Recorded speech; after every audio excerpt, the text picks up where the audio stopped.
السلام علیکم ورحمۃ اللہ وبرکاتہ۔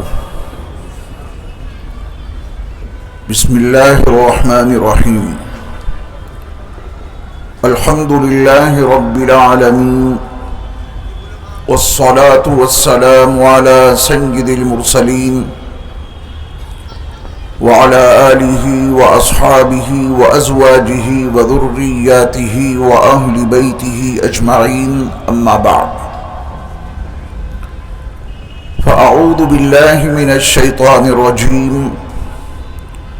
بسم اللہ الرحمن الرحیم۔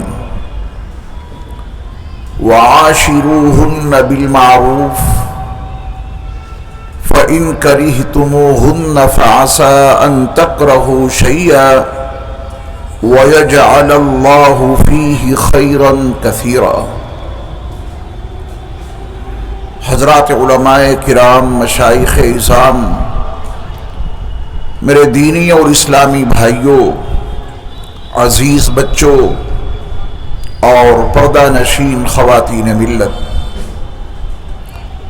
15 روزہ اجلاس سیرت مصطفیٰ صلی اللہ علیہ وسلم کی الحمدللہ یہ 9ویں نشست ہے جس میں ہم اور آپ شریک ہیں۔ آج ہماری گفتگو کا عنوان ہے میاں بیوی کے حقوق۔ دعا فرمائیں کہ اللہ تعالیٰ مجھے اس اہم موضوع پر حق باتیں کہنے کی توفیق عطا فرمائے۔ میں آپ کے لیے بھی دعا کرتا ہوں کہ اللہ تعالیٰ آپ کو ہمیشہ حق سننے کی سعادت بخشے۔ یہ ایک سچائی ہے کہ اسلام معاشرتی اور سماجی زندگی کا علم بردار مذہب ہے، اور کسی بھی سماج اور معاشرے کا حسن آئلی زندگی کے حسن پر موقوف ہوتا ہے۔ گھریلو زندگی جتنی اچھی ہوگی، اس آئلی زندگی کے اچھے ماحول میں جن بچوں کی پرورش ہوگی، ان سے جو سماج اور معاشرہ تیار ہوگا، یقیناً بلا شبہ اس پورے معاشرے میں، اس پورے سماج میں حسن ہی حسن ہوگا۔ یہی وجہ ہے کہ اللہ رب العزت والجلال نے قرآن مجید میں انسانوں کی اس ازدواجی زندگی کو اپنی آیات، اپنی نشانیوں میں سے ایک نشانی قرار دیا ہے۔ یہ نشانی کون لوگ محسوس کر سکتے ہیں؟ اللہ نے یہ بھی واضح کر دیا۔ ازدواجی زندگی میں جو اللہ کی نشانیاں ہیں، اس کو سب لوگ محسوس نہیں کر سکتے۔ جو تفکر اور تدبر، غور و فکر سے کام لے کر زندگی گزارتے ہیں، انہیں انسانوں کی ازدواجی زندگی میں اللہ کی نشانیاں نظر آئیں گی۔ یہ مضمون قرآن مجید کے 21ویں پارے میں سورۃ الروم میں اللہ تعالیٰ نے ان الفاظ میں بیان کیا ہے، وَمِنْ آيَاتِهِ أَنْ خَلَقَ لَكُم مِّنْ أَنفُسِكُمْ أَزْوَاجًا۔ یہ اللہ کی نشانیوں میں سے ایک نشانی ہے کہ اس نے تمہارے لیے تم ہی میں سے ایک جوڑا پیدا کر دیا۔ اللہ کی نشانیوں میں سے ایک نشانی ہے۔ دست قدرت سے انہوں نے ابا آدم کو بنایا تھا، پھر اللہ نے انہی میں سے ان کا ایک زوج بنا دیا، جوڑا بنا دیا، اور آج تک اور قیامت تک یہ جوڑے ہمیں اور آپ کو نظر آ رہے ہیں، مرد عورت، پھر ان کا نکاح، پھر ان کی ازدواجی زندگی، اس سب میں اللہ کی نشانیاں موجود ہیں، بشرطے کہ ہم اور آپ تفکر اور تدبر سے کام لیں. زوج، میاں بیوی، شوہر بیوی کے حقوق بیان کرنے اور سمجھنے سے پہلے اگر لفظ زوج کو سمجھ لیا جائے تو حقیقتوں سے بہت پردے اٹھ جائیں گے. صرف لفظ زوج کا مفہوم سمجھ لیں تو اس دیواجی زندگی کی حقیقت معلوم ہو جائے. نکاح کے رجسٹر آپ نے دیکھے ہوں گے، اس میں ایک نام زوج کا لکھا جاتا ہے، اس کا خانہ ہوتا ہے، اور دوسرا خانہ کس کے نام کا ہوتا ہے؟ زوجہ. زوجہ یہ ہماری اور آپ کی تعبیریں ہیں. عربی زبان میں ایسا کچھ نہیں جو تصور ہم اور آپ لیے بیٹھے ہیں کہ یہ زوج تو مرد، یہ زوجہ تو عورت. یہ ہمارا اور آپ کا تصور ہے. آپ جب قرآن مجید کی وہ آیت جو ابھی میں نے آپ کے سامنے پڑھی، وَمِنْ آيَاتِهِ أَنْ خَلَقَ لَكُم مِّنْ أَنفُسِكُمْ أَزْوَاجًا، یہ ازواج زوج کی جمع ہے. زوج کا مفہوم سمجھیے. یہ ہماری اور آپ کی اپنی اصطلاح ہے کہ زوج شوہر کے لیے، زوجہ اس کی بیوی کے لیے. عربی زبان میں ایسا کوئی مفہوم نہیں. زوج مرد کو بھی کہہ سکتے ہیں، زوج اس کی بیوی کو بھی کہہ سکتے ہیں عربی زبان میں، قرآن کی زبان میں. اب آپ لفظ زوج کا مفہوم سمجھیں کہ یہ زوج ہے کیا. شوہر کے لیے تو بال کا لفظ استعمال ہوتا ہے، یہ زوج کیا ہے؟ عربی زبان میں بڑی گہرائی اور گہرائی ہوتی ہے. عربی زبان میں ایک ایک لفظ میں بے پناہ وسعتیں ہوتی ہیں. ہماری اردو زبان کا دامن تو بڑا تنگ ہے، عربی زبان کا اردو میں ترجمہ کرنا بڑا مشکل کام ہے. عربی زبان کے ایک لفظ میں جو وسعتیں ہیں وہ اردو زبان میں کہاں رکھیں؟ اس کی بہت ساری مثالیں ہیں. ان مثالوں کو پیش کرنے کا موقع نہیں، لیکن آج چونکہ ہماری گفتگو کا موضوع ہی ہے زوجین کے حقوق، میاں بیوی، شوہر بیوی کے حقوق، تو میں آپ کو لفظ زوج سمجھائے دیتا ہوں. سارے حقوق اسی سے معلوم ہو جائیں گے، لفظ زوج سے.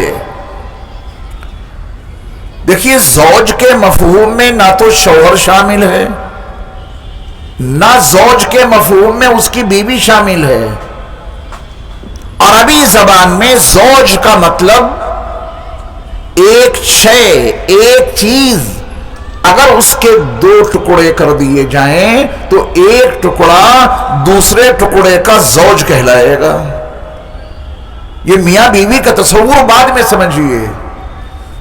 عربی زبان میں زوج کا مفہوم کوئی شے، ایک چیز، آپ اسی ایک چیز کے دو ٹکڑے کر دیں تو ایک ٹکڑا دوسرے ٹکڑے کا زوج کہلائے گا. یہ جوڑا ہے اس کا. اگر آپ نے عربی زبان کے حوالے سے لفظ زوج کا یہ مفہوم سمجھ لیا تو میاں بیوی کے سارے حقوق اپنے آپ سمجھ میں آ جائیں گے. شوہر بیوی سے کوئی الگ نہیں، بیوی شوہر سے کوئی الگ شے نہیں. یہ اس کا ٹکڑا، یہ اس کا حصہ. نظر آ رہے ہیں دو الگ الگ. ایک چیز ہے، آپ نے اس کے دو ٹکڑے کر دیے.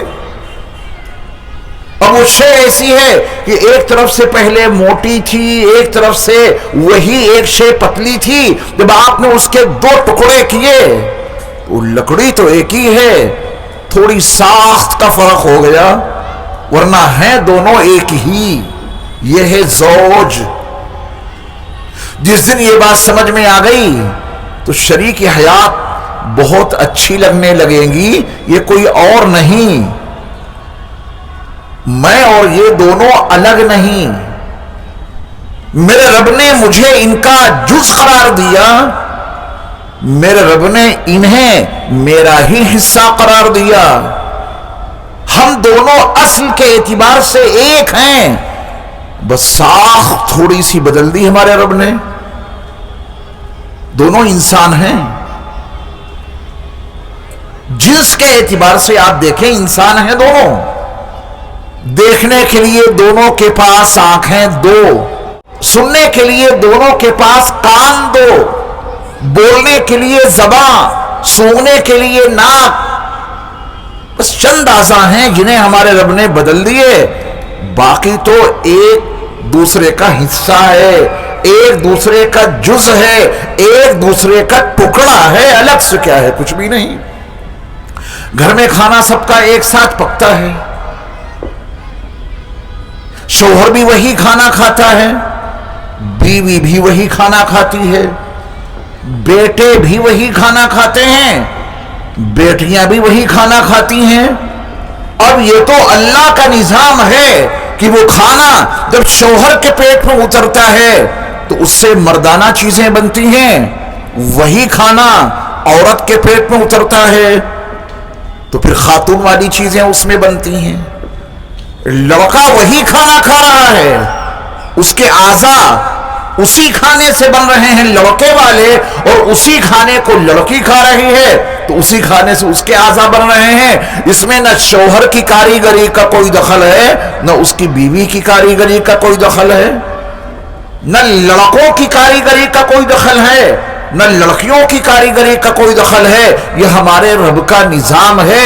انہوں نے بتایا کہ تم دونوں زوج ہو ایک دوسرے کے، ٹکڑے ہو ایک دوسرے کے، حصے ہو ایک دوسرے کے. بظاہر الگ ہو، چند چیزوں میں فرق ہے، باقی تم ایک دوسرے کے زوج ہو.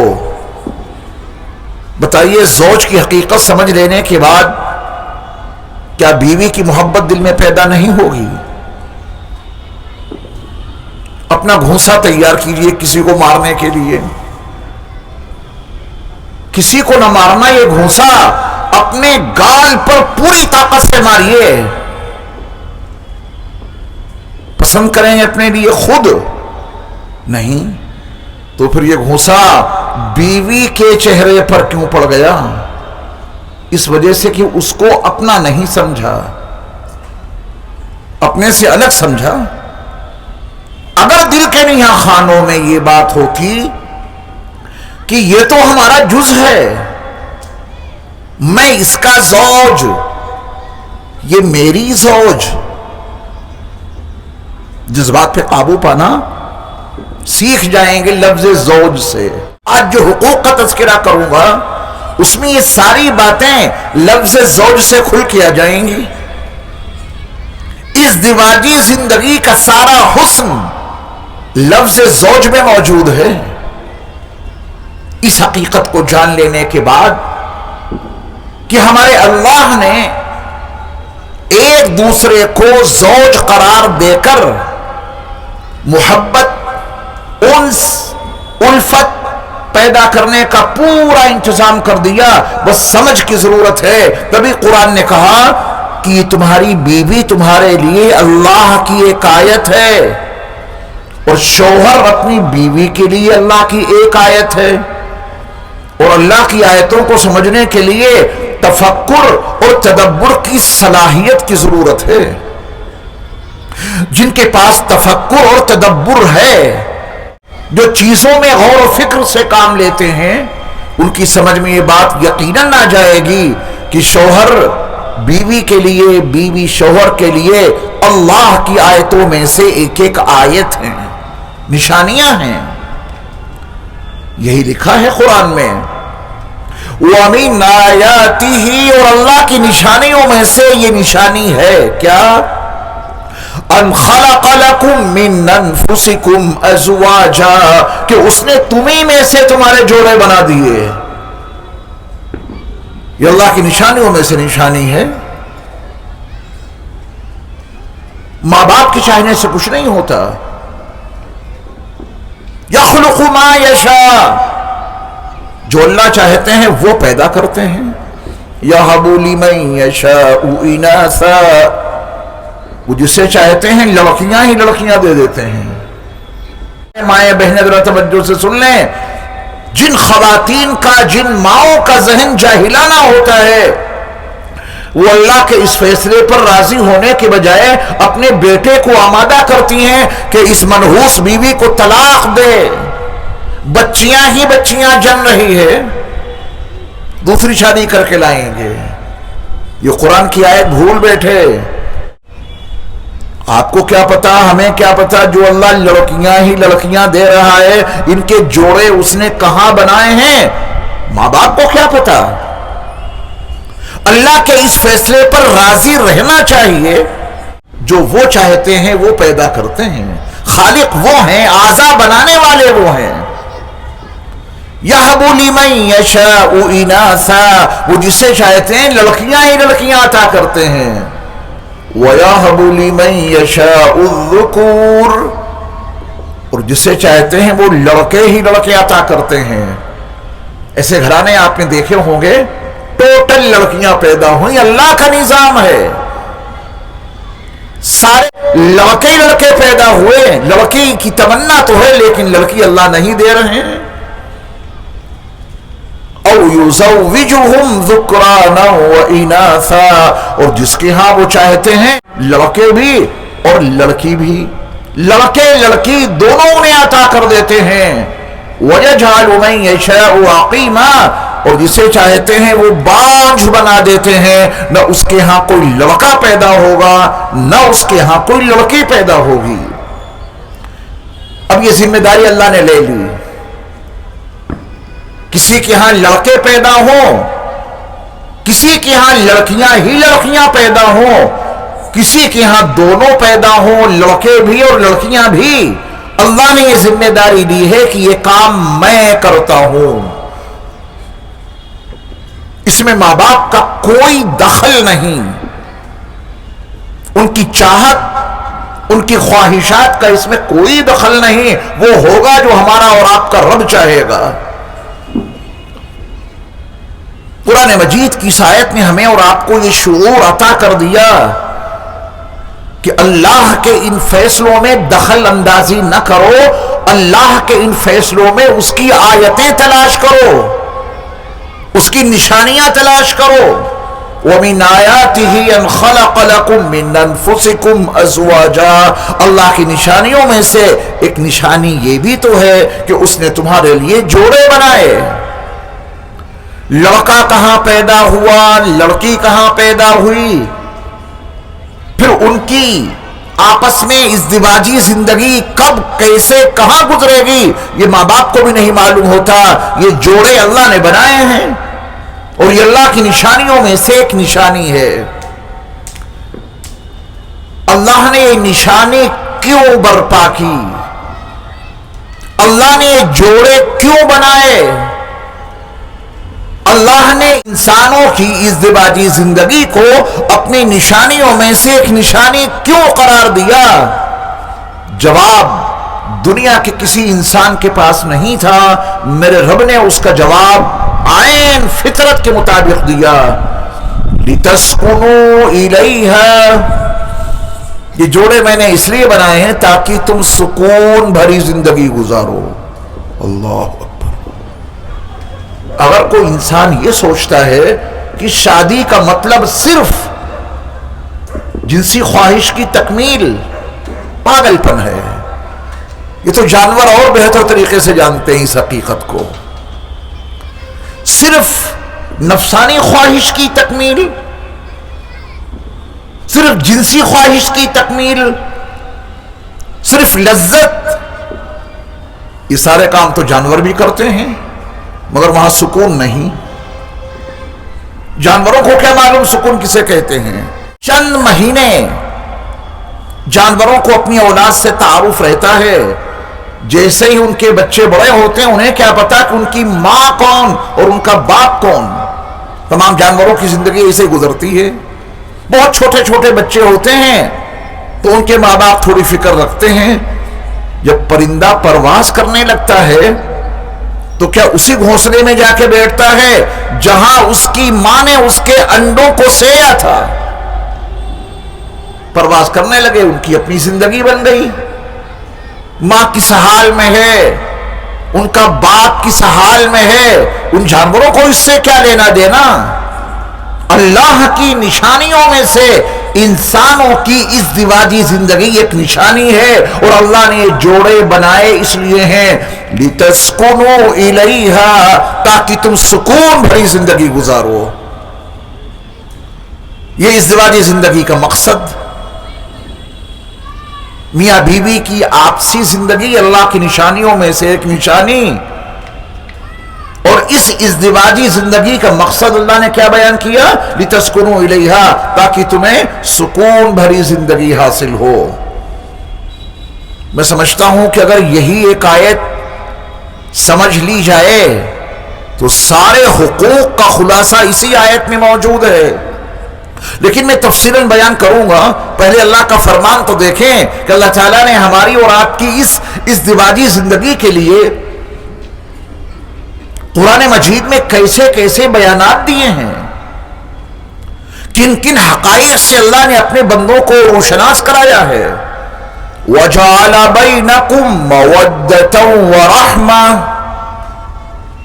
اور اللہ نے تمہارے درمیان، میاں بیوی کے درمیان، یہ ازدواجی زندگی کا بیان چل رہا ہے، شوہر اور بیوی کے درمیان، میاں بیوی کے درمیان اللہ نے محبت پیدا کر دی، محبت بنا دی، مودت بنا دی.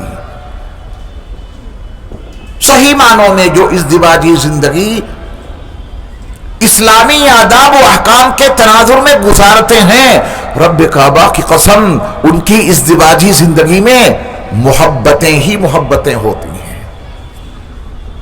شوہر کو اپنی بیوی سے بے پناہ محبت، بیوی کو اپنے شوہر سے بے پناہ مودت الفت. یہ محبت میرے رب نے بنائی ہے. آپ کہہ سکتے ہیں کہ ہم نے تو بہت سارے ایسے گھرانے دیکھے ہیں کہ وہاں عداوت اور دشمنی کے سوا کچھ نہیں. اللہ کا بیان یہ ہے کہ ازدواجی زندگی میں تمہارے درمیان تمہارے اللہ نے محبت بنا دی، مودت پیدا کر دی. ہمیں اور آپ کو اس کے خلاف نظر آ رہا ہے. اللہ کا بیان غلط نہیں ہو سکتا. جہاں میاں بیوی کے درمیان مودت اور محبت کے بجائے عداوتیں اور دشمنی برپا ہو تو پھر ان میں سے کسی کا قصور ہوگا. یا تو شوہر اپنی بیوی پہ ظلم کر رہا ہوگا، یا بیوی اپنے شوہر کے حقوق ضائع کر رہی ہوگی، تو پھر وہ مودت اور محبت عداوت میں ضرور تبدیل ہوگی. شوہر شوہر بن کے رہے، بیوی بیوی بن کے رہے، اللہ کی عطا ان کے درمیان باقی رہے گی. وَجَعَلَ بَيْنَكُمْ مَوَدَّةً، اللہ نے تمہارے درمیان محبت پیدا کر دی، مودت بنا دی. شوہر اگر شوہر بن کے رہے اسلامی آداب و احکام کے تناظر میں، اور بیوی بیوی بن کے رہے اسلامی آداب و احکام کے تناظر میں، اللہ کی عطا باقی رہے گی.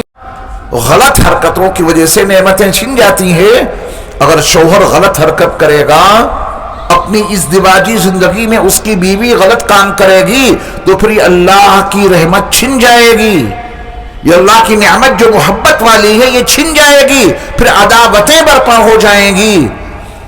پھر بیوی اپنے شوہر کا قتل بھی کرا سکتی ہے. شوہر اپنی بیوی کے ٹکڑے ٹکڑے کر کے زمین دوز بھی کر سکتا ہے. اور یہ سب کچھ ہم اور آپ دیکھ رہے ہیں جن کے درمیان میرے رب نے مودت برپا کی، اعلان کیا، جن کو اللہ نے اپنی آیات میں سے ایک آیت، اپنی نشانیوں میں سے ایک نشانی قرار دیا تھا. وہاں یہ ظلم، وہاں یہ جبر، وہاں یہ تشدد، وہاں یہ ہلاکت خیزیاں کیوں آئیں؟ اللہ کے قانون کو توڑا تو اللہ نے اپنی نعمت چھین لی. اللہ یہ نعمت ہمیشہ ہر میاں بیوی کے درمیان باقی رکھے، یہ نعمت باقی رہے. اس کے لیے آداب، اصول، احکام کا خیال رکھنا پڑے گا، اس کی پاسداری کرنی پڑے گی. پھر مودہ کے بعد اللہ نے ایک بات اور فرمائی، وَرَحْمَةً، خالی محبت ہی نہیں بنائی، ورحمہ، تم دونوں کے درمیان، میاں بیوی کے درمیان ایک دوسرے کے لیے اللہ نے ان کے دلوں میں رحم ڈال دیا۔ اور مفسرین نے یہاں جو نقطہ بیان کیا ہے اس کو توجہ سے سنیے گا۔ انسان اپنی زندگی میں الگ الگ منزلیں طے کرتا ہے، مراحل الگ الگ ہوتے ہیں۔ جب شادی ہوتی ہے تو پھر تقاضے کچھ اور ہوتے ہیں، بچے ہو جاتے ہیں، بچے بڑے ہو جاتے ہیں، میاں بیوی کی عمر آگے بڑھتی ہے، تو پھر وہ جو جنسی خواہش ہوتی ہے آہستہ آہستہ وہ بھی پشمردہ ہونے لگتی ہے۔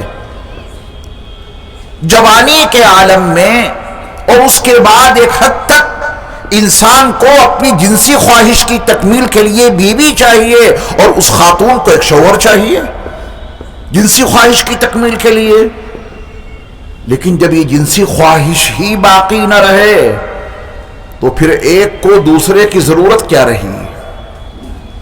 پھر تو مودت نہیں ہوگی، وہ ضرورت ہی ختم ہو گئی، اور انسان اپنی زندگی میں اس اسٹیج پر پہنچ جاتا ہے۔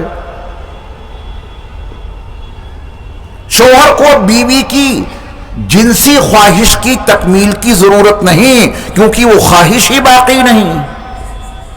بڑھاپے کی اس حد تک پہنچ گئے کہ وہاں اس خاتون کو شوہر کی ضرورت جنسی تسکین کے لیے ہے ہی نہیں، کیونکہ جنسی خواہش ہی باقی نہ رہی۔ میرے رب نے فرمایا کہ جہاں تک تمہیں ضرورت ہے مودت کی، ہم نے وہاں تک تمہارے درمیان مودت باقی رکھی۔ اب جب جنسی خواہش ختم ہو جائے تو اب ضرورت ہے ایک دوسرے پر رحم کھانے کی، وہ بھی ہم نے تمہارے درمیان رحم پیدا کر دیا۔ بڑے میاں کو اپنی بوڑھی بیوی پہ کتنا رحم آتا ہے، بڑھیا اپنے بوڑھے شوہر پہ کتنا رحم کھاتی ہے، یہ سب اللہ کی نشانیاں ہیں۔ جوانی کے عالم میں شاید وہ بڑے میاں جب جوان تھے تب اپنی بیوی کی شاید اتنی فکر نہ رکھتے ہوں جتنی بڑھاپے میں وہ اس کی فکر رکھنے لگتے ہیں۔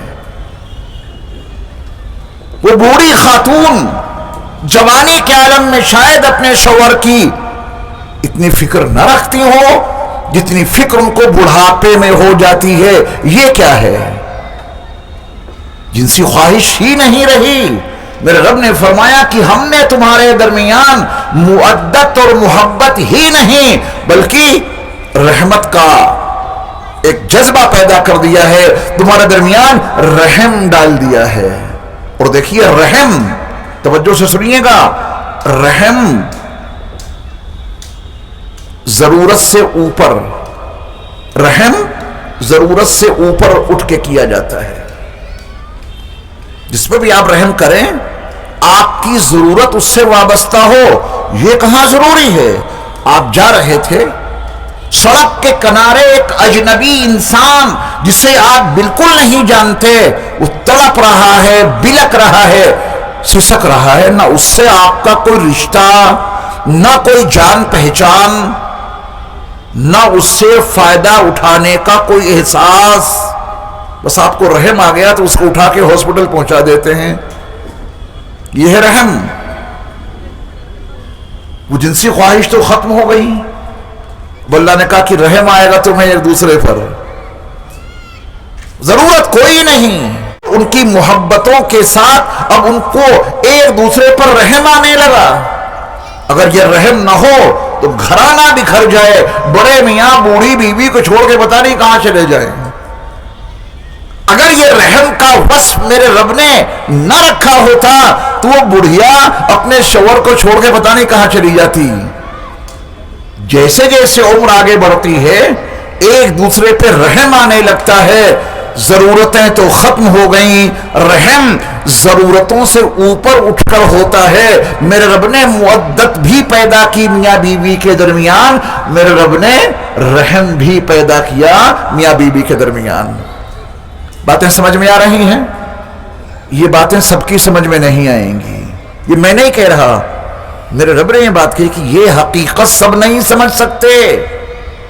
ان فی ذلک لآیات لقوم یتفکرون، اس میں جو میری نشانیاں ہیں اس کو صرف وہ لوگ سمجھ سکتے ہیں جو تفکر اور تدبر سے کام لیتے ہیں. جو جانوروں والی زندگی گزارتے ہیں، جن کا مشن صرف جنسی خواہش کی تکمیل ہے، وہ تو ایک جانوروں کی زندگی گزار رہے ہیں. انہیں کیا پتا مودت کا مقام کیا ہے، انہیں کیا پتا رحم کا مقام کیا ہے، رحم کی حیثیت کیا ہے. انہیں کیا پتا کہ یہ ازدواجی زندگی اللہ کی نشانیوں میں سے ایک نشانی ہے. یہ بات آپ کی سمجھ میں آئے گی. کیوں؟ آپ تفکر سے کام لیتے ہیں، تدبر کرنا آپ کی فطرت میں شامل ہے. تو یہ حقیقتیں کہ ازدواجی زندگی میں اللہ کی نشانیوں میں سے نشانی موجود ہے. اللہ اکبر. شادی ہوئی، جو شادی شدہ لوگ یہاں بیٹھے ہیں، کسی کی شادی کو 20 سال 40 سال 50 سال جو بھی وقت گزر چکا، کیا ان کو کبھی اپنی عائلی زندگی میں، اپنی گھریلو زندگی میں، اپنی ازدواجی زندگی میں اللہ کی کوئی نشانی نظر آئی؟ نظر تو آنی چاہیے. جب اللہ نے کہہ دیا کہ تمہاری ازدواجی زندگی میں اللہ کی نشانی موجود ہے، وہ نظر کیوں نہیں آ رہی؟ تفکر کی کمی ہے، تدبر کی کمی ہے، غور و فکر کی کمی ہے. ان فی ذلک لآیات لقوم یتفکرون. جو لوگ تفکر اور تدبر اور غور و فکر سے کام لیتے ہیں، انہیں اس میں نشانیاں نظر آئیں گی. جانوروں والی زندگی گزارنے والوں کو ازدواجی زندگی میں کچھ بھی دکھائی نہیں دے گا. اس حقیقت کو جان لینے کے بعد اب اللہ کی بڑی اہم ہدایت جو قرآن میں موجود ہے، اللہ کا حکم وہ سب کے لیے ہے. سب کے لیے اللہ کا آرڈر ہے. مردوں کے لیے پہلے وعاشروہن بالمعروف. اللہ کا یہ آرڈر مردوں کے لیے ہے. عورتوں کے لیے کیا ہے وہ بھی واضح کروں گا. پہلے مرد اپنی ذمہ داری سمجھیں. اللہ کا حکم ہے وعاشروہن بالمعروف. اے شوہرو، اپنی بیویوں کے ساتھ حسن اخلاق سے پیش آؤ. ان کے ساتھ بہت اچھی بھلائی والی زندگی گزارو. وعاشروہن بالمعروف. بھلائی کے ساتھ میں ان کے ساتھ میں معاشرت برپا کرو. تمہاری زندگی میں تمہاری بیوی کے ساتھ تمہاری جانب سے حسن معاشرت برقرار رہے، یہ مطالبہ ہے اللہ کا تمام مردوں سے. اب ایک سوال ہے جو فطری طور پہ ذہن میں آئے گا. ہمارے رب تو علیم بذات الصدور ہے نا، وہ دلوں کے راز کو، دلوں کے بھیدوں کو خوب جانتے ہیں. جب کوئی کام بتایا جاتا ہے تو انسان کے ذہن میں طرح طرح کے فطور پیدا ہوتے ہیں. اللہ کا حکم آیا وعاشروہن بالمعروف. ان کے ساتھ بھلائی کا معاملہ کرو، حسن معاشرت کرو، اچھائی کے ساتھ پیش آؤ. تو کسی شوہر نے کہا کہ اللہ کا یہ حکم مانوں گا ضرور، اللہ کے اس حکم پہ عمل ضرور کروں گا، لیکن مولانا صاحب کیا بتائیں، وہ ایسی ہے اور ویسی ہے.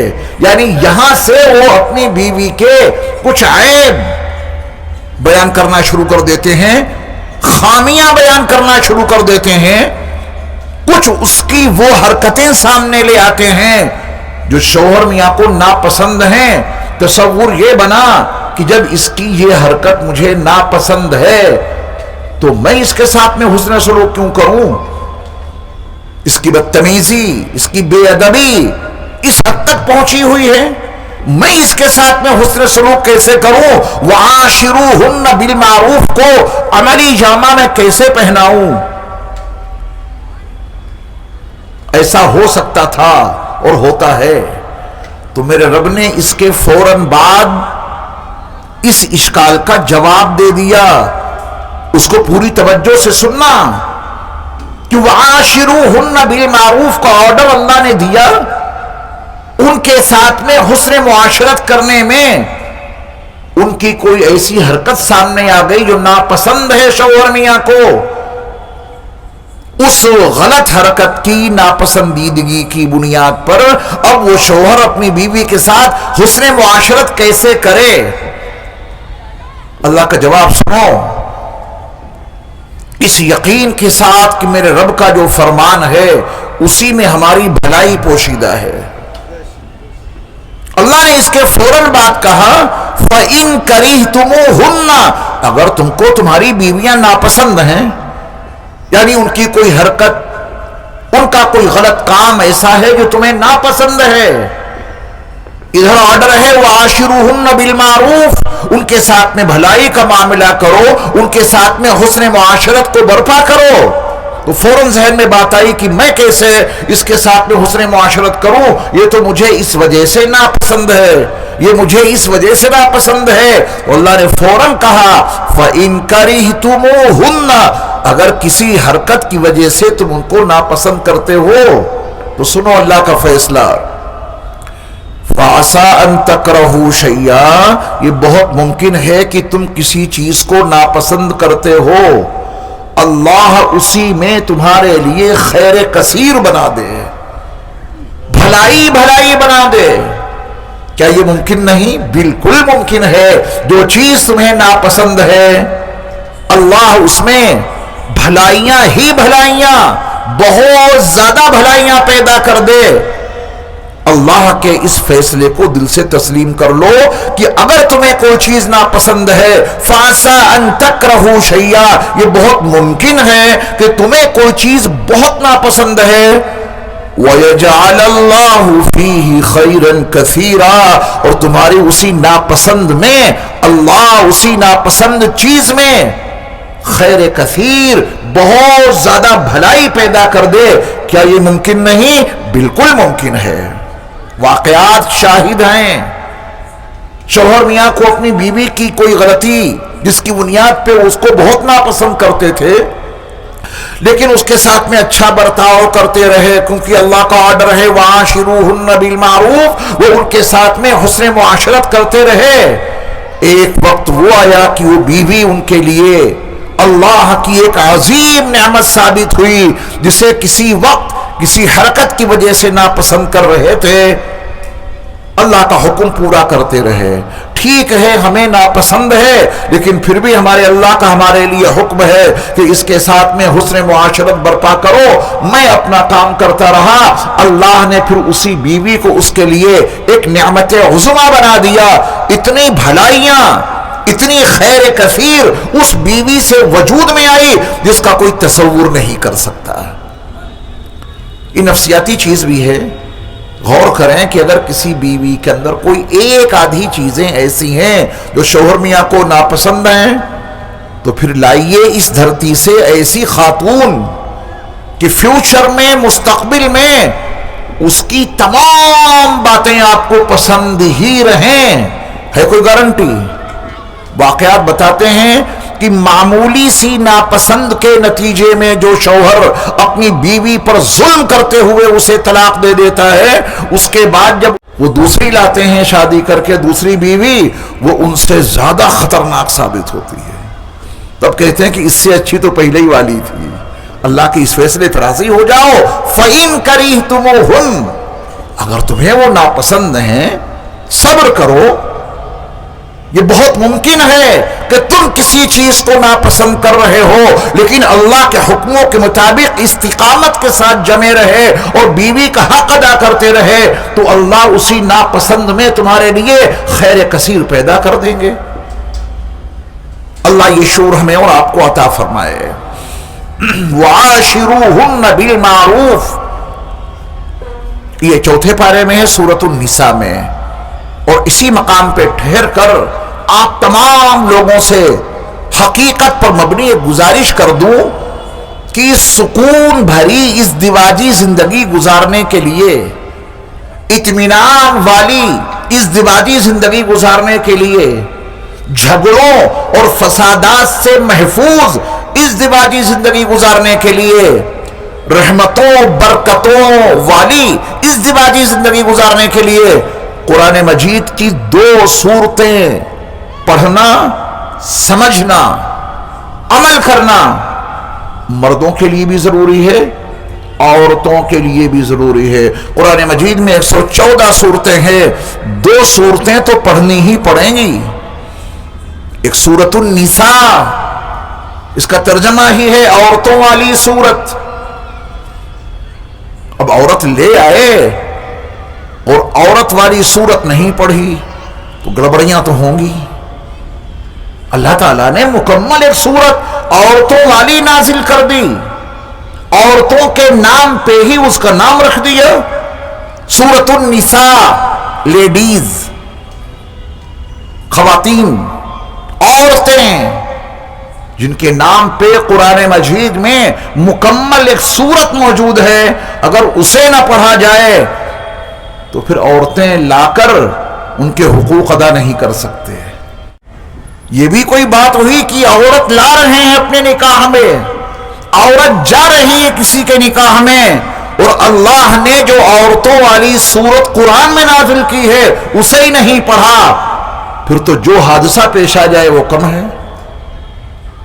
اب ظاہر بات ہے کہ سورۃ النساء پڑھنے کے لیے، سمجھنے کے لیے، اس کے احکام جاننے کے لیے نبی کے کسی وارث کے پاس آپ کو جانا پڑے گا، جو نبی کے وارث ہیں، جن کے پاس نبی کی امانت ہے، وہاں آپ کو جانا پڑے گا، اور وہ ہیں علماء اور ائمہ، ان کے پاس جاؤ، تھوڑا تھوڑا سبق لیتے رہو، خواتین کو بھی وہ سبق دلاؤ۔ وہ سورۃ النساء سمجھ لیں گے نا تو پھر زندگی کی گاڑی صحیح چلے گی انشاءاللہ۔ دوسری سورت ہے، اس کا نام ہے سورۃ النور۔ سورۃ النور،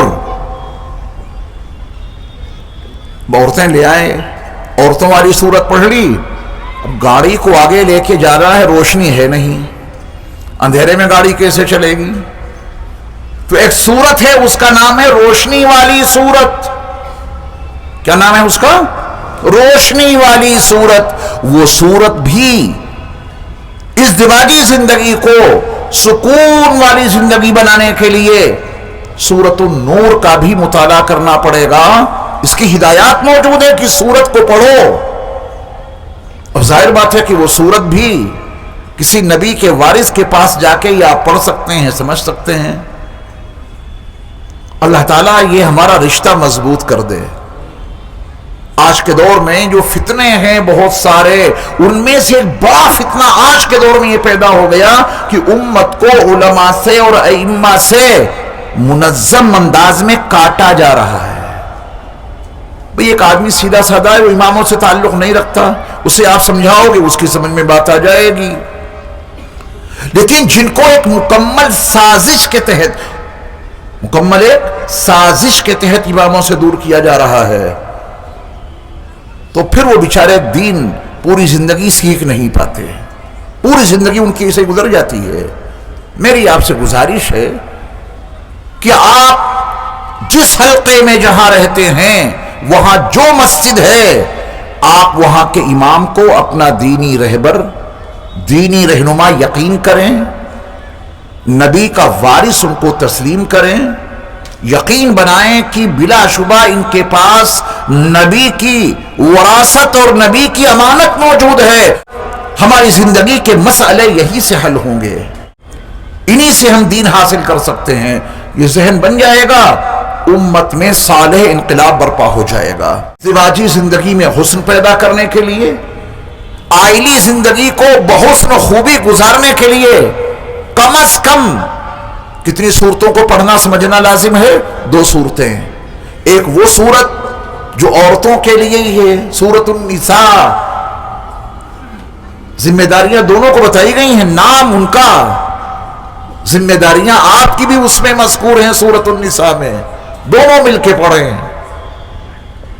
اور دوسری صورت سورۃ النور، وہ 18ویں پارے میں ہے، اس کو بھی پڑھیے، بڑے احکام ہیں اس کے اندر ازدواجی زندگی کے تعلق سے، عفت والی، عصمت والی، باعزت زندگی گزارنے کے اصول اس کے اندر موجود ہیں۔ سورۃ النور کے اندر وہ روشنی مل گئی تو میاں بیوی کی زندگی کی گاڑی انشاءاللہ بحسن و خوبی اپنی منزل تک پہنچ جائے گی۔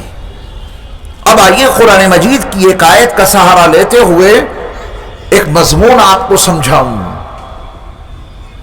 اور وہ آیت آج آپ کو یاد کر کے اٹھنا ہے انشاءاللہ.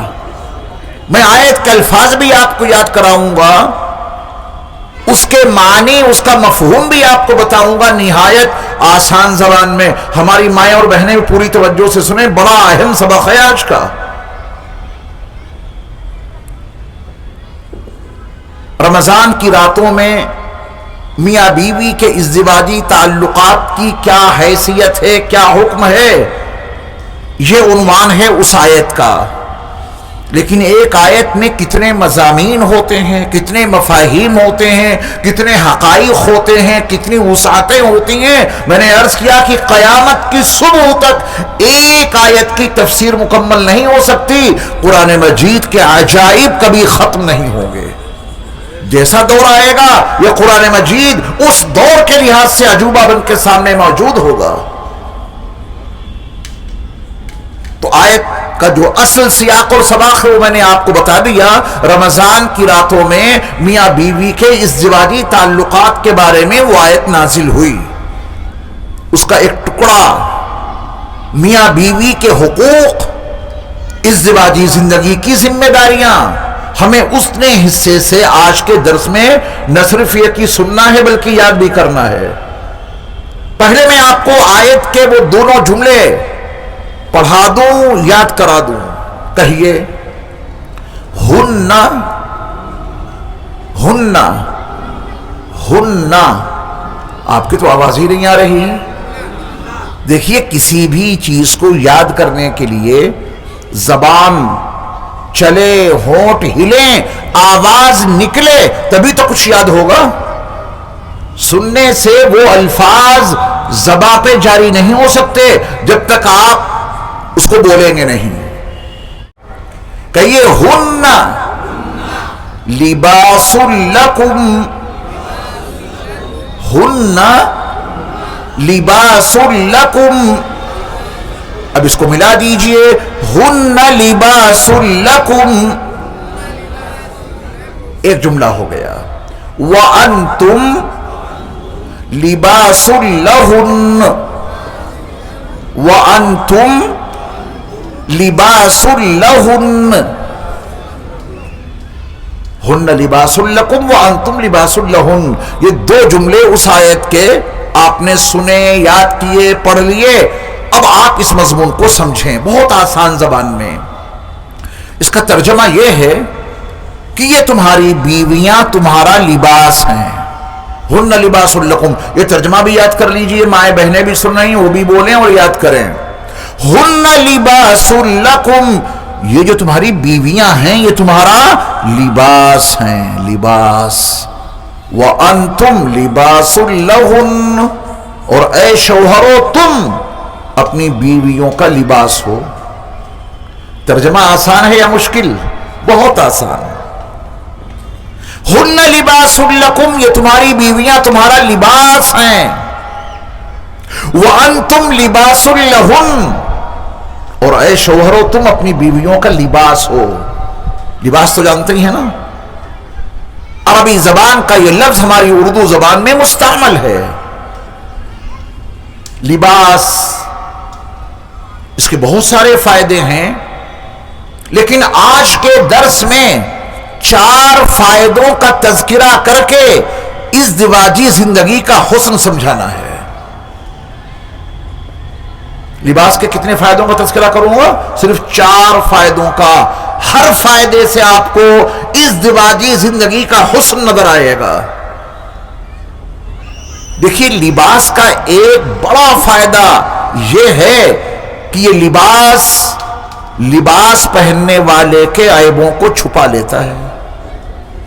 جو ہم نے اور آپ نے لباس پہن رکھے ہیں، ہمارے اور آپ کے ان لباسوں نے کتنے عیب چھپا رکھے ہیں.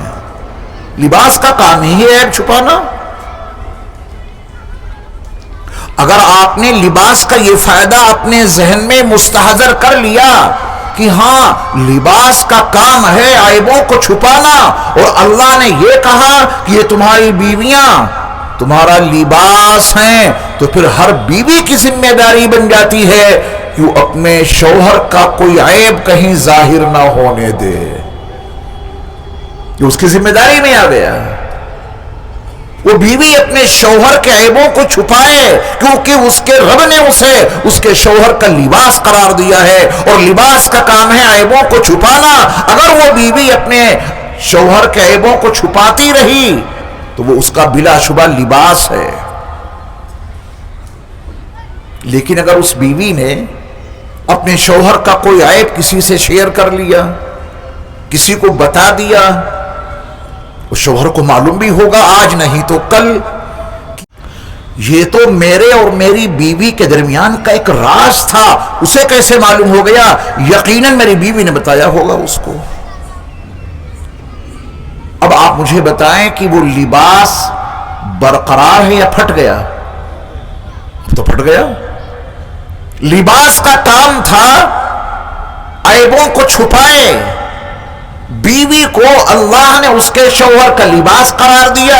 بیوی کے فرائض میں یہ بات شامل ہو گئی کہ وہ اپنے شوہر کے عیبوں کو چھپا کر رکھے، جو لباس کا کام ہے وہ کرے، اور بیوی نے اپنے شوہر کے عیبوں کو یہاں وہاں ظاہر کرنا شروع کر دیا۔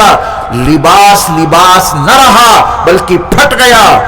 پھر اس لباس کے ساتھ میں کیسا برتاؤ ہوگا؟ وہی جو ہم اور آپ اس لباس کے ساتھ میں کرتے ہیں۔ لباس پھٹ جائے اسے اتار کے پھینک دیتے ہیں۔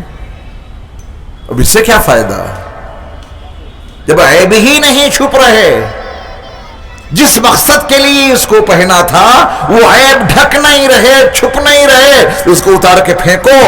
کیا ہمارے سماج میں اور ہمارے معاشرے میں ازدواجی زندگی کا خاتمہ، طلاقیں اس بنیاد پر نہیں ہو رہی کہ شوہر کا عیب اس کی بیوی نے کہیں بتا دیا، شوہر نے اس کو چھوڑ دیا، طلاق دے دی، اس کے خرچے اتنے وہ سب میں برداشت کروں، رہائش کا اتنا اعلیٰ انتظام میں کروں، اس کی خواہش سے اوپر اعلیٰ درجے کا لباس اس کو میں پہناؤں، کسی چیز کی اپنی حیثیت کے مطابق شوہر نہیں کر رہا، اور وہی بیوی اس کے عیبوں کو دوسروں کے سامنے جا کے بتائے تو شوہر کیسے برداشت کرے گا؟ لباس پھٹا تو پھر کچھ بھی ہو سکتا ہے۔ بات واضح ہو گئی؟ ہر بیوی کی ذمہ داری ہے، جب اسے اللہ نے اس کے شوہر کا لباس بنایا ہے تو پھر اس کو اپنے شوہر کے عیبوں کو چھپا کر رکھنا پڑے گا، اور ذہن یہ بنا رہے عورت کا، بیوی کا، کہ میرا نکاح ایک انسان سے ہوا ہے، میری شادی ایک آدمی سے ہوئی ہے، فرشتے سے نہیں۔ کس سے شادی ہوئی ہے؟ انسان سے۔ اس میں کمیاں بھی ہوں گی، غلطیاں بھی ہوں گی، کوتاہیاں بھی ہوں گی، عیب بھی ہوں گے۔ انہیں عیبوں کو چھپانے کے لیے تجھے تیرے رب نے تیرے شوہر کا لباس بنایا ہے۔ یہ موضوع نہ اٹھانا کہ اس میں یہ عیب ہے، انسان ہے، فرشتہ تو نہیں ہے۔ اگر بیوی اپنے شوہر کا لباس بن کر رہے، اس حوالے سے گھر بچے رہیں گے، خاندان باقی رہیں گے، اولاد کی صحیح تربیت ہوتی رہے گی، شر و فساد سے، جھگڑوں سے حفاظت رہے گی۔ ہر بیوی کو چاہیے وہ اپنے شوہر کا ایسا لباس بن کر پوری زندگی گزار دے کہ وہ اپنے شوہر کا کوئی عیب کسی سے شیئر نہ کرے، اپنے شوہر کا کوئی عیب کسی کو نہ بتائے۔ دوسرا فائدہ دیکھیے، لباس کا دوسرا فائدہ یہ ہے کہ اس سے زیب و زینت میں اضافہ ہوتا ہے۔ لباس سے عیب ہی نہیں چھپتے، لباس سے عیب تو چھپتے ہی چھپتے ہیں، ساتھ ساتھ زیب و زینت، وقار، عزت میں اضافہ ہوتا ہے۔ اگر لباس سے عیب ہی چھپانے ہوتے تو ٹاٹ لپیٹ کے ہم اور آپ یہاں آ جاتے، ٹاٹ، عیب چھپ جاتے ہیں میاں، عیب تو چھپ جاتے مگر حسن پیدا نہیں ہوتا، اتنے اچھے نہیں دکھتے جتنے اچھے اس حسین لباس میں دکھ رہے ہیں۔ اپنی اپنی پسند ہے، ہر آدمی کی خواہش ہوتی ہے کہ لباس ایسا پہنو جس سے وقار بڑھے، عزت میں اضافہ ہو، اور یہ منع نہیں ہے، اچھا لباس پہنو، اللہ نے اگر دیا ہے، زیب و زینت اختیار کرو۔ قرآن نے تو لباس کا نام ہی زینت رکھ دیا، خذوا زینتکم عند کل مسجد، جب نماز پڑھنے جاؤ بن سمر کے جاؤ، زینت اختیار کر کے جاؤ. جب تم اپنے گھر سے نکلو گے اللہ کے گھر میں جانے کے لیے، پورے راستے میں تم اسلام کے ترجمان بن کے جا رہے ہو. لوگ دیکھیں تمہیں، اچھا لباس، صاف ستھرا لباس، یہ جا رہے ہیں اللہ کے ایمان والے بندے، یہ گزر رہے ہیں محمد الرسول اللہ کے غلام. یہ لوگوں کو محسوس ہونا چاہیے. خذوا زینتکم عند کل مسجد. تو اچھا لباس پہننا منع نہیں ہے. اگر لباس مصطفیٰ کو میں چھیڑوں آپ حیرت میں پڑ جائیں گے. میرے نبی صلی اللہ علیہ وسلم کتنا عمدہ، کتنا اچھا، کہاں کہاں کا بنا ہوا لباس آپ پہنتے تھے. چادر آپ کو کہاں کی پسند تھی، ایک مستقل موضوع ہے. آج تو بس اتنا سمجھیے کہ لباس کا اگر ایک فائدہ ہے عیبوں کو چھپانا، تو دوسرا فائدہ ہے زیب و زینت میں اضافہ ہونا. یہ بات سمجھ گئے؟ اور اللہ نے بیوی کو اس کے شوہر کا لباس قرار دیا ہے، تو بیوی کی ایک ذمہ داری تو یہ ہو گئی کہ وہ اپنے شوہر کے عیبوں کو چھپائے. زیب و زینت کے حوالے سے دوسری ذمہ داری یہ بن گئی کہ اس کا کردار اتنا اعلیٰ ہو، اس کے اخلاق اتنے اچھے ہوں کہ بیوی کے اعلیٰ کردار اور اس کے حسن اخلاق کی بنیاد پر اس کے شوہر کی عزت میں چار چاند لگ جائیں. یہ بیوی کی ذمہ داری میں ہے. شوہر کے گھر پہنچی، اپنی ساس کی ایسی خدمت کی اس نے کہ لوگوں کی زبانوں پہ یہ جملہ آ گیا کہ فلاں دلہن جو آئی ہے وہ اپنی ساس کی ایسی خدمت کرتی ہے جیسے وہ اس کی حقیقی ماں ہو. اپنے سسر کا تو وہ اتنا خیال رکھتی ہے جیسے وہ اس کا حقیقی باپ ہو. 5 وقت کی نماز پڑھتی ہے، قرآن کی تلاوت کرتی ہے، تہجد ناغہ نہیں. اس خاتون کا یہ کردار اس کے شوہر کی عزت میں چار چاند نہیں لگائے گا؟ ضرور لگائے گا. بیوی اپنے شوہر کا لباس ہے، اس میں حسن کردار ہو، اس میں حسن اخلاق ہو، سلیقہ مند گفتگو ہو، چھوٹوں بڑوں کے حقوق کو جان کر اس کی ادائیگی کرتی ہو، عبادات، معاملات، معاشرت میں نبی علیہ السلام کی سنتوں کی پابند ہو. اس خاتون کا یہ حسین کردار اس کے شوہر کی عزت میں چار چاند لگا دیں گے. لوگوں کی زبانوں پہ آئے گا میاں فلاں لڑکا بڑا خوش قسمت ہے، اتنی نیک، اتنی اچھی، اتنی صالح کردار کی بیوی اس کو ملی ہے. تو بیوی کے حسین کردار سے شوہر کی عزت میں اضافہ ہوتا رہنا چاہیے. یہ لباس کا تقاضا ہے، تو پھر ہر بیوی لباس کے اس تقاضے کو بھی پورا کرے. اب تیسرا فائدہ سنیے. لباس کے بارے میں جو انسان کا مزاج ہے وہ میں بھی جانتا ہوں، آپ بھی، تو فطرت کا تقاضا ہے. آپ صاف ستھرا لباس پسند کرتے ہیں یا گندا سندہ؟ بدبودار نہیں، لباس صاف ستھرا ہو، خوشبودار ہو، گزرے تو گلیاں مہک اٹھیں، جہاں جائیں لوگوں کو اچھا معلوم ہو. بدبودار کپڑے سے لوگوں کو نفرت ہوتی ہے نا. کپڑا صاف ستھرا ہو، اچھا ہو. اگر یہ فطرت کا تقاضا ہے اور بلا شبہ ہے تو پھر ہر بیوی کو اپنے شوہر کے لیے لباس اچھا لباس بن کے رہنا ہے، خوبصورت لباس. گھر میں شوہر میاں داخل ہوئے، وہ بھوتنی بنی بیٹھی ہیں، کوئی احساس نہیں. شوہر نامدار آئے ہیں، نہ اچھے کپڑوں کا اہتمام، نہ میک اپ کا کوئی اہتمام، نہ ان کو خوش کرنے کا کوئی اہتمام. وہ ایسے ہی بھوتنی بنی بیٹھی ہیں، پڑی ہیں. یہ اچھا لباس ہے؟ آپ بتائیں. شوہر کے لیے لباس ہیں یا پارٹی کے لیے؟ اللہ نے اس خاتون کو اس کے شوہر کا لباس قرار دیا ہے یا شادیوں کا لباس قرار دیا ہے؟ اللہ سب کی حفاظت فرمائے. آج کی خواتین اپنے شوہروں کے لیے لباس نہیں بنتی ہیں، شادیوں کے لیے لباس ہیں. بڑا اچھا سوٹ، پھر کوئی کسر نہیں میک اپ میں، پھر کوئی کسر نہیں بننے اور سنورنے میں. یہ لباس تو شوہر کے لیے اللہ نے بنایا ہے، اپنے شوہر کے لیے بن سنور کے رہا کریں. شادیوں کے لیے لباس قرار نہیں دیا اللہ نے کہ تم شادیوں اور پارٹیوں کے لیے اللہ نے تم کو لباس بنایا ہے وہاں بن سنور کے جانا نہیں. ہن لباس لکم، یہ تمہاری بیویاں تمہارا لباس ہیں. ہر خاتون کی ذمہ داری ہے کہ وہ اپنے شوہر کے لیے بن سنور کے رہے. اب آپ غور کریں کہ اسی ایک لفظ لباس میں کیا کیا چھپا ہے. تفکر تدبر کی صلاحیت ہو تو قرآن و حدیث کے حوالے سے یہ ازدواجی زندگی اتنی سمجھ میں آ جائے گی، اس میں اتنا حسن پیدا ہو جائے گا جس کا دنیا کے لوگ تصور نہیں کر سکتے. تو پھر ایک خاتون کی ذمہ داری بن گئی صاف ستھرا لباس پہنے. لباس ہی نہیں، اس کا بدن بھی صاف ستھرا رہے. بدبودار بدن نہیں ہونا چاہیے.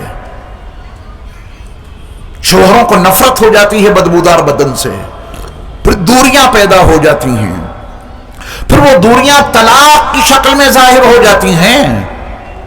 مزاجی نقطہ نظر سے لباس کی جو خوبیاں ہیں اس کی ایک خوبی ہے صاف ستھرا ہو، خوشبودار ہو شوہر کے لیے. تو پھر ہر خاتون کو اپنے شوہر کے لیے ویسا ہی لباس بن کر رہنا ہے. ذمہ داری ایک ہی طرف نہیں ہے. کہیں آپ اندر اندر خوش ہو رہے ہوں، ابھی اپنی ذمہ داری بھی سمجھیں گے جو اللہ نے رکھی بالکل برابر ہے. ابھی میں ہن لباس لکم سمجھا رہا ہوں، وانتم لباس لہن اپنے آپ کی سمجھ میں آ جائے گا. جب تصویر کا ایک رخ سمجھ لو گے تو اس کو ہم پلٹ دیں گے، قرآنی الفاظ میں آپ کی سمجھ میں سب کچھ آ جائے گا. اب لباس کے جو بہت سارے فائدے ہیں وہ سارے تو میں نہیں گنوا سکتا اس مجلس میں. ایک فائدہ اور سن لیں. یہ لباس جو ہے یہ بدن کے قریب رکھنا اچھا ہے یا دور؟ جتنے لباس ہیں، جتنے کرتے پاجامے سب باکس میں بند کر دیجئے محفوظ کر کے اور خود ایسے ہی گھومیے. یہ عقل مندی ہوگی کیا؟ لباس بدن کے قریب رہے تبھی تو لباس ہے. اتار دیں گے تو کپڑے، دھیان دیجئے گا، اتار دیں گے تو کپڑے. آپ یہ نہیں کہہ سکتے کہ ہمارے باکس میں ہمارا لباس رکھا ہے، وہاں تو کپڑے رکھے ہیں. لباس وہ ہے جو آپ کے تن بدن پر ہے. فرق سمجھ گئے؟ ہن لباس لکم، یہ تمہاری بیویاں تمہارا لباس ہیں تو تمہارے قریب رہنی چاہیے.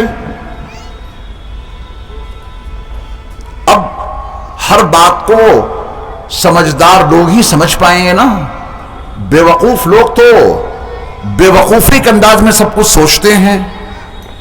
میں نے ان سے سوال کیا، وہ میرے سوال کا جواب نہیں دے سکے، بغلیں جھانکنے لگے. اب سمجھدار لوگ بغلیں جھانکنے کا مفہوم سمجھ جائیں گے کہ جواب نہیں بن پڑا. بے وقوف کہیں گے کہ کیا وہ جواب ان کی بغلوں میں رکھا تھا جو وہاں جھانک رہے تھے، ہے نا؟ ان کی سوچ یہیں تک کام کرے گی. کریلا اور نیم چڑھا، کوئی انسان پہلے سے برا ہے اور پھر برے لوگوں کی صحبت مل گئی. ایسے موقع پر یہ جملہ مثل کے طور پہ کہا جاتا ہے کہ کریلا اور نیم چڑھا پہلے سے کڑوا تھا، صحبت غلط ملی تو مزید کڑواپن پیدا ہو گیا. سمجھدار لوگ تو اس جملے سے سب کچھ سمجھ لیں گے کہ اس کا مطلب کیا ہے. بے وقوف اسی الجھن میں پڑے رہیں گے کہ کیا وہ کریلا نیم کے اوپر چڑھ گیا کیا؟ دیکھیں چل کے کون سا نیم کا ایسا پیڑ ہے کہ اس کے اوپر کریلا چڑھ گیا. یہ احمقوں کی سوچ ہوگی. قرآن تو عقل مندوں کے لیے ہے، سمجھداروں کے لیے ہے. اس کی اشاراتی گفتگو سمجھدار لوگ ہی سمجھ سکتے ہیں. اب بیوی ساتھ میں رہے بطور لباس کے. کوئی احمق ہوگا اگر تو کہے گا کہ آج تو مولانا صاحب نے بڑی بے تکی بات کہہ دی کہ جیسے لباس ہر وقت ہمارے بدن پہ رہتا ہے ایسے بیوی کو ہر وقت لیے ہم گھومیں. اصل مطلب سمجھ گئے؟ بغیر کسی وجہ کے بیوی سے دوری نہیں بنانی ہے. یہ ہے لباس کا مطلب. بغیر کسی وجہ کے بیوی سے دوری نہیں بنانی ہے. کیونکہ لباس قریب رہتا ہے، لباس پاس رہتا ہے۔ کبھی کبھار جسمانی قرب ہوگا، ہر وقت نہیں ہوگا۔ جب جسمانی قرب نہ ہو تو فکری طور پہ دونوں قریب رہو۔ یہ ہے ہن لباس لکم، وہ ہر وقت تمہارے ساتھ رہے۔ جب موقع ہو تو جسم کے لحاظ سے قریب، اور جب بدنی اور جسمانی قرب کا موقع نہیں ہے، آپ کو دکان پہ جانا ہے، فیکٹری میں جانا ہے، ملازمت کرنا ہے، کاروبار کرنا ہے، تو کیا ہر وقت ساتھ میں چمٹے رہیں گے؟ نہیں۔ اب بدن اور جسم کے لحاظ سے الگ ہیں، لیکن دونوں کی فکریں ایک ساتھ ہیں۔ کبھی فون کرنا ہے تو اپنی شریک حیات کو فون کریں، شریک حیات کو کچھ بات کرنی ہے تو اپنے شوہر سے کریں، لباس بن کر رہیں، اس میں اپنی جیسی گفتگو کرنی چاہیں کریں۔ اگر بیوی اور شوہر جسمانی اعتبار سے الگ ہوئے، بیوی گھر میں شوہر فیکٹری میں، بیوی گھر میں شوہر دکان پہ، ان لباس لکم کا تقاضا ہے فکری اعتبار سے دونوں ساتھ رہیں، لیکن دونوں کا جسم الگ ہوا تو بیوی نے کسی اور کو فون ملا دیا، شوہر میاں بھی کم نہیں، انہوں نے کسی اور کو ڈائل کر دیا۔ اب بتائیں، وہ بیوی جو کسی نامحرم سے بات کر رہی ہے وہ اپنے شوہر کے ساتھ ہے، اور وہ شوہر کسی نامحرم عورت سے بات کر رہا ہے، جنسی خواہشات کو ابھارنے والی باتیں کر رہا ہے، وہ شوہر کسی اور عورت سے، تو اب یہ دونوں ایک دوسرے کا لباس ہیں، دونوں ساتھ ساتھ ہیں، یہ دونوں الگ ہو گئے۔ یہ ہے اس لباس کو ساتھ رکھو۔ کبھی کوئی بات کرنی ہے آپس میں باتیں کرو، جسم قریب نہیں ہے، فکروں کے اعتبار سے تو قرب ہونا چاہیے۔ اگر جسم الگ ہو تو پھر یہ دل کسی اور کے ساتھ نہ لگے، نہ عورت کا نہ مرد کا۔ ہن لباس لکم، یہ تمہاری بیویاں تمہارا لباس ہیں۔ آج کے درس میں ابھی میں نے آپ کے سامنے لباس کے کتنے فائدے بتائے؟ 4۔ لباس جسم کے عیبوں کو چھپاتا ہے، لباس سے زیب و زینت میں اضافہ ہوتا ہے، لباس صاف ستھرا خوشبودار ہونا چاہیے، لباس بدن کے قریب رہنا چاہیے۔ پھر یہ چاروں صفات ہر بیوی کو اپنے اندر برپا کرنی ہے، کیونکہ اللہ نے اس کو اس کے خاوند اور اس کے شوہر کا لباس قرار دیا ہے۔ ہن لباس لکم، یہ تمہاری بیویاں تمہارا لباس ہیں۔ یہ پیغام تو بیویوں کے لیے ہو گیا، شوہروں کے لیے کیا ہے؟ اللہ نے اس کے فوراً بعد اسی مضمون کو پلٹ دیا، وَأَنْتُمْ لِبَاسٌ لَهُنَّ، اور تم اپنی بیویوں کا لباس ہو۔ اب آپ کو سمجھانا پڑے گا یا سب کچھ سمجھ گئے؟ وہی لباس کی خوبیاں اپنے اندر پیدا کرنی ہیں۔ ہر شوہر کو اپنی بیوی کا لباس بن کے رہنا ہے، بیوی کا کوئی عیب کسی سے شیئر نہ کر لینا، ورنہ لباس پھٹ جائے گا، خاندانی نظام تباہ ہو جائے گا۔ بیوی کا کوئی عیب کسی کو بتا مت دینا، حالات نہایت نازک اور نامساعد ہو جائیں گے، تباہیاں مقدر بن جائیں گی، بچوں سے بھی ہاتھ دھو بیٹھو گے۔ بیوی کا لباس بن کر رہو، اس کے ہر عیب کو چھپاؤ۔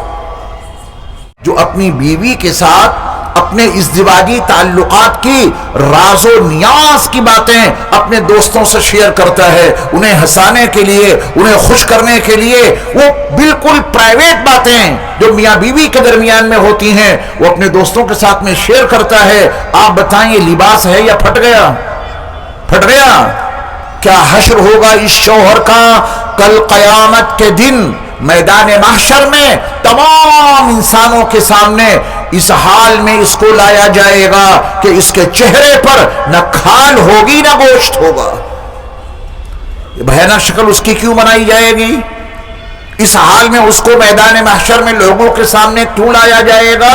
اس لیے کہ اللہ نے اس کو اس کی بیوی کا لباس بنایا تھا، مگر یہ لباس بن کے رہا نہیں، پھٹ گیا تھا۔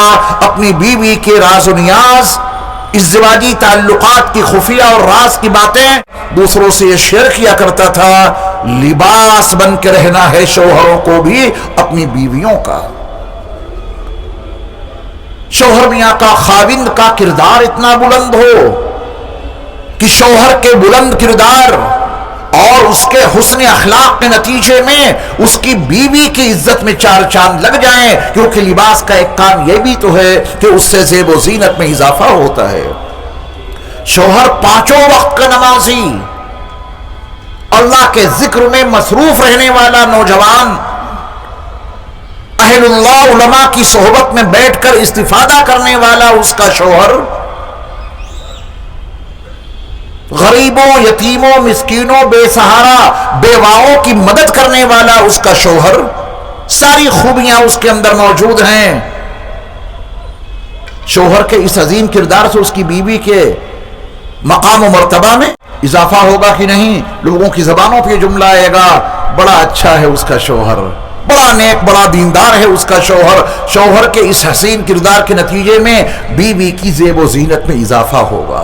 شوہر میاں شرابی ہیں، شرابی، شراب پیتے ہیں اور شراب میں دھت گندے نالے کے کنارے پڑے ہوئے ہیں، لوگ ٹانگ کے اٹھا کے ان کے گھر لے گئے. شوہر کی اس غلیظ حرکت کے نتیجے میں اس کی بیوی کی عزت میں اضافہ ہوگا یا کمی؟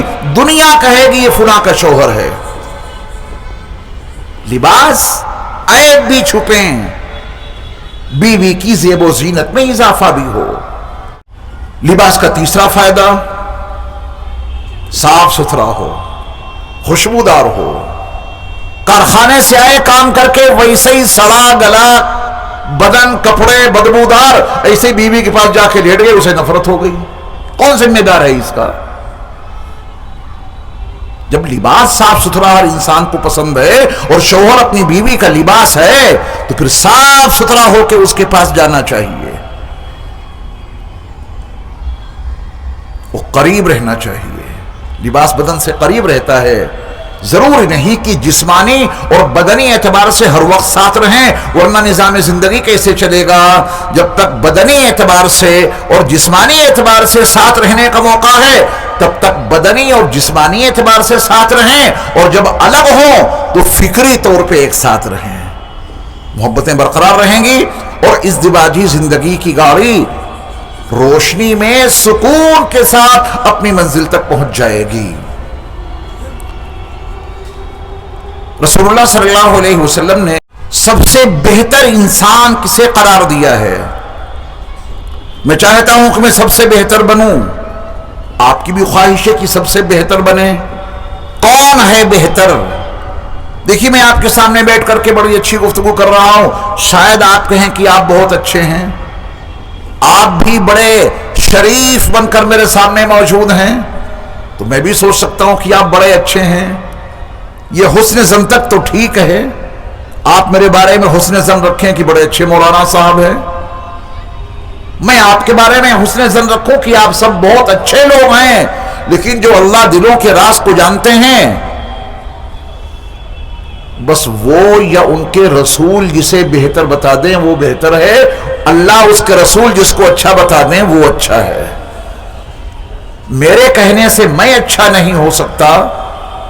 آپ اپنے بارے میں اچھے ہونے کا اعلان کر دیں، آپ اچھے نہیں ہو سکتے، اور ہم دونوں آپس میں ایک دوسرے کو اچھا کہنے لگیں. ہمارے اور آپ کے کہنے سے کیا ہوتا ہے؟ اچھا تو وہ ہوگا جسے اللہ اس کے رسول اچھا قرار دے دیں. تو دل تھام کے سنیے گا، اسی مجلس سے اچھے بن کے اٹھیں گے انشاءاللہ. رسول اکرم صلی اللہ علیہ وسلم کا فرمان عالی شان، خیرکم خیرکم لأہلی. اللہ اکبر. تم میں سب سے اچھا، تم میں سب سے بہتر وہ ہے جو اپنی گھر والی کے لیے، اپنی بیوی کے لیے، اپنے گھر والوں کے لیے بہتر اور اچھا ہو، وہ ہے اچھا. ہوٹل پہ گئے، دوستوں پہ بہت پیسہ لٹایا. اس نے کہا بڑے بڑھیا دوست ہو ہمارے تم، وہ آپس میں ایک دوسرے کو اچھا کہہ رہے ہیں، دوستوں کو خوش رکھتا ہے، احباب کو راضی رکھتا ہے، اپنے ملنے والوں کو خوش رکھتا ہے. دنیا والے کہہ رہے ہیں کہ بہت اچھا، اور جیسے ہی گھر میں گیا تو اپنی گھر والی کو گالیاں بک رہا ہے. معمولی سی بات پہ اسے پیٹ رہا ہے، ظلم اور جبر اس کے ساتھ میں برپا کر رہا ہے، باہر والوں کے لیے یہ لاکھ اچھا ہو، دنیا اسے اچھا کہے، میرے مصطفیٰ نے اس کو اچھا قرار نہیں دیا ہے۔ اچھے کب بنیں گے؟ نبی علیہ الصلوۃ والسلام کا فرمان، اور اس کی راویہ ہیں سیدہ عائشہ صدیقہ رضی اللہ تعالی عنہا، عن عائشہ رضی اللہ تعالی عنہا قال رسول اللہ صلی اللہ علیہ وسلم خیرکم خیرکم لأہلہ، تم میں سب سے بہتر وہ ہے جو اپنے گھر والوں کے لیے بہتر ہو، تم میں سب سے اچھا وہ ہے جو اپنے گھر والوں کے لیے اچھا ہو۔ تو آئیے ذرا معیار بدل دیں، پیمانہ بدل دیں۔ ہماری کوششیں تو یہ رہتی ہیں کہ ہم باہر والوں کے لیے اچھے رہیں، نبی کہتے ہیں کہ باہر والوں کے لیے اچھے رہنے سے تم اچھے نہیں بن سکتے، اچھے تو جب بنو گے جب اپنے گھر والوں کے ساتھ میں اچھے بن کے رہو گے۔ پھر رسول اللہ صلی اللہ علیہ وسلم نے یہ ذمہ داری لوگوں کو لفظوں میں ہی نہیں بتائی، اس کے بعد میرے مصطفیٰ نے نسخہ دینے کے بعد کہا وَأَنَا خَيْرُكُمْ لِأَهْلِي، میں تم میں سب سے بہتر ہوں اپنے گھر والوں کے ساتھ۔ نبی کے ازواج مطہرات بیک وقت 9 رہی ہیں، 9 ایک وقت میں، اور نبی علیہ الصلوۃ والسلام اپنی ازواج مطہرات کے ساتھ کیسے وقت گزارتے تھے؟ آپ علیہ الصلوۃ والسلام نے فرمایا کہ تم اپنی گھر والی کے ساتھ، تم اپنے گھر میں اتنے اچھے بن کر نہیں رہ سکتے جتنا اچھا بن کے میں اپنے گھر والوں کے ساتھ رہتا ہوں۔ نبی نے زبان سے بعد میں کچھ بتایا ہے، پہلے کر کے دکھایا ہے۔ تم سب سے اچھے ہو کب؟ تم میں سب سے اچھا ہے وہ شخص جو اپنے گھر والوں کے لیے اچھا ہو۔ نبی فرماتے ہیں کہ میں اپنے گھر والوں کے لیے تم سے کہیں زیادہ اچھا ہوں۔ نبی علیہ الصلوۃ والسلام کا گھر دیکھیں، آپ گھر میں داخل ہوتے سلام کے ساتھ، گھر میں داخل ہوتے مسواک کرتے ہوئے، کیونکہ بات کرنی ہے تو منہ صاف رہنا چاہیے، ازواج مطہرات سے بات کرنی ہے تو منہ صاف رہے۔ بیڑیاں پی کر، سگریٹیں سلکا کے، گٹکا کھا کے پورا منہ بدبودار بنایا، اور پھر وہ بدبودار منہ لے کر اپنی بیوی کے منہ کے پاس پہنچے، نفرتیں نہیں پیدا ہوں گی تو اور کیا ہوگا؟ پھر کہتے ہیں بیوی ہاتھ سے نکلی جا رہی ہے، تعویذوں سے کام نہیں ہوگا کہ امام صاحب کوئی تعویذ دے دیجئے۔ سب سے بڑا تعویذ نبی کے حسن اخلاق ہیں، نبی سے سیکھ لو۔ نبی گھر میں کیسے جاتے تھے؟ مسواک، منہ صاف کر کے۔ جب آدمی گھر میں جائے گا تو بیوی کے قریب ہوگا۔ نبی کو واللہ مسواک کی ضرورت نہیں تھی، جن کے پسینے میں وہ خوشبو تھی جو مشک و عنبر میں بھی نہیں، ان کے منہ کی خوشبو کا کیا عالم ہوگا؟ لیکن امت کو سکھانا تھا، امت کو تعلیم دینی تھی کہ گھر جانا منہ صاف کر کے جانا، بیوی سے گفتگو کرنا تو منہ صاف ستھرا ہونا چاہیے۔ شوہر نے شراب پی رکھی ہے، منہ سے تعفن آ رہا ہے، بیوی کو نفرت ہو گئی، گھر برباد ہو گیا۔ نبی علیہ الصلوۃ والسلام اپنے گھر کے کاموں میں حصہ بٹاتے تھے۔ اللہ اکبر! نبی کے دست مبارک میں جھاڑو اور اپنے گھر میں جھاڑو لگا رہے ہیں، یہ کون سا ہاتھ ہے؟ حدیبیہ کے مقام پہ چھوٹا سا پیالہ، معمولی سا پانی، میرے مصطفیٰ نے اپنا دست مبارک اس میں رکھا، انگلیوں کے درمیان سے پانی کا چشمہ جاری ہو گیا، 1400 صحابہ کے لیے پانی کافی ہو گیا۔ دست مبارک کی یہ برکتیں، اب گھر میں آئے تو اسی ہاتھ میں جھاڑو ہے، اس سے جھاڑو لگا رہے ہیں اپنے گھر میں۔ نبی صلی اللہ علیہ وسلم بکری کا دودھ میرے مصطفیٰ اپنے ہاتھ سے نکال رہے ہیں، اپنی چپلیں خود گانٹھ لے رہے ہیں۔ یہ کوئی قصہ کہانی نہیں، حقیقت پر مبنی نبی کی وہ سیرت ہے جو ہمیں اور آپ کو اپنانی ہے، اپنے گھروں کے اندر اس کو عملی طور پہ برپا کرنا ہے۔ رسول مکرم صلی اللہ علیہ وسلم کا ایک فرمان عالی شان خواتین کے تعلق سے سنا دوں۔ ہماری مائیں اور بہنیں، بیٹیاں پوری توجہ سے سنیں، اور اس حدیث کے حوالے سے میں پہلے اپنی ماؤں بہنوں بیٹیوں کو خوشخبری سنا دوں، یہ انہی کے لیے ہے، سننا آپ کو بھی ہے۔ جنت کے کتنے دروازے ہیں؟ 8۔ خواتین کے لیے، ماؤں بہنوں کے لیے بڑا حسین موقع ہے، اس حدیث کو سننے کے بعد اپنی زندگیوں میں ان چیزوں کو برپا کریں۔ نبی صلی اللہ علیہ وسلم نے فرمایا کہ جو خاتون، جو بیوی یہ کام کر لے، جنت کے سارے دروازے اس کے لیے کھلے ہوں گے، 8 دروازے اس کے لیے کھلے ہوں گے، وہ خاتون جس دروازے سے چاہے جنت میں داخل ہو۔ معمولی خوشخبری ہے، بہت بڑی خوشخبری ہے۔ وہ خاتون جنت کے 8 دروازوں میں سے جس دروازے سے چاہے داخل ہو جائے، یہ مقام اس کو ملے گا، یہ مرتبہ اس کو ملے گا۔ 8 دروازے اس خاتون کے لیے کھلے ہوں گے، وہ جس سے چاہے داخل ہو جائے، لیکن اس کے لیے کچھ صفات پیدا کرنی پڑیں گی، ٹھیک ہے نا؟ وہ صفات ایک حدیث کے حوالے سے آپ بھی سن لیں، اور جو ہماری مائیں بہنیں بیٹیاں موجود ہیں وہ بھی سن لیں، وہ اپنے اندر ان صفات کو پیدا کریں اور آپ اس میں معاونت کریں۔ مختلف طرق سے یہ حدیث کی متعدد کتابوں میں موجود ہے۔ اس وقت میں آپ کو یہ حدیث سنانے جا رہا ہوں، وہ حضرت عبد الرحمن ابن عوف رضی اللہ تعالیٰ عنہ کے حوالے سے مسند الامام احمد ابن حنبل میں یہ حدیث موجود ہے۔ عبد الرحمن ابن عوف رضی اللہ تعالیٰ عنہ فرماتے ہیں کہ اللہ کے رسول صلی اللہ علیہ وسلم نے ارشاد فرمایا کہ ایک عورت جو 5 وقت کی نماز ادا کرے، یہ پہلی صفت بتائی ہے نبی نے۔ مائیں بہنیں توجہ سے سنیں، جو عورت 5 وقت کی نماز ادا کرے ان ایام میں جب اسے کوئی عذر لاحق نہ ہو، باقی تو شرط ہے، اس کی تفصیل میں جائے بغیر، عذر لاحق ہے تو نمازیں معاف، اگر وہ پاک ہے، وہ شرعی عذر اس کو لاحق نہیں، 5 وقت کی نماز ادا کرے، یہ پہلی صفت۔ دوسری صفت نبی صلی اللہ علیہ وسلم نے یہ بتائی، عورت کے لیے رمضان کا مہینہ آئے تو رمضان کے روزے رکھ لے، ناپاکی کا عذر ہے تو روزے معاف نہیں، قضا کا حکم ہے، مؤخر کر دو، جب پاک ہو جانا تب رکھ لینا۔ 2 کام ہو گئے، 5 وقت کی نماز، عذر لاحق ہو تو معافی، رمضان کا مہینہ آئے تو اس کے روزے رکھے، مہینے کا عذر لاحق ہو جائے تو پھر بعد میں ان کی قضا کر لے، روزے پورے کر لے۔ تیسری شرط نبی صلی اللہ علیہ وسلم نے یہ لگائی کہ وہ اپنی شرمگاہ کی حفاظت رکھے۔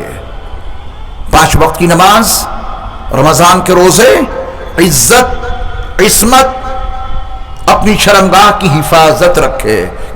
مسئلہ یہ ہے کہ جس شخص کو شوہر اپنے گھر میں آنا پسند نہ کرے، یہ بندہ میرے گھر میں نہیں آنا چاہیے، عورت کو، اس کی بیوی کو کہیں سے کہیں تک یہ اجازت نہیں ہے کہ پھر وہ بندہ اس کے گھر میں داخل ہو۔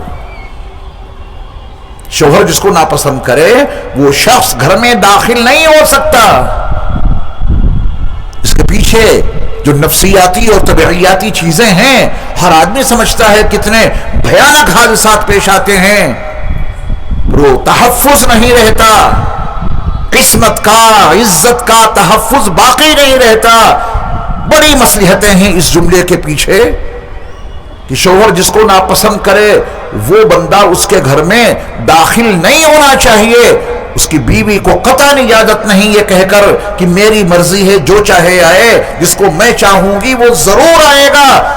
ٹھیک ہے، جنت کے دروازے بند کروا لو، جنت کے دروازے کھلوا کے اگر رکھنے ہیں تو شوہر جس کو ناپسند کرتا ہے، اس نے بیوی کو بتا دیا کہ میں اس شخص کو اتنا ناپسند کرتا ہوں کہ یہ شخص میرے گھر میں نہیں آنا چاہیے، تو شوہر دنیا کے کسی بھی کنارے پہ ہو، اب وہ شخص گھر میں داخل نہیں ہونا چاہیے۔ یہ تیسری صفت بتائی رسول اللہ صلی اللہ علیہ وسلم نے کہ وہ عورت اپنی شرمگاہ کی حفاظت رکھے۔ اس کے بعد آپ علیہ السلام نے چوتھی بات یہ بتائی کہ وہ اپنے شوہر کی اطاعت کرے، فرما برداری کرے۔ ظاہر بات ہے کہ نافرمانی تو کسی بھی زاویے سے قابل قبول نہیں۔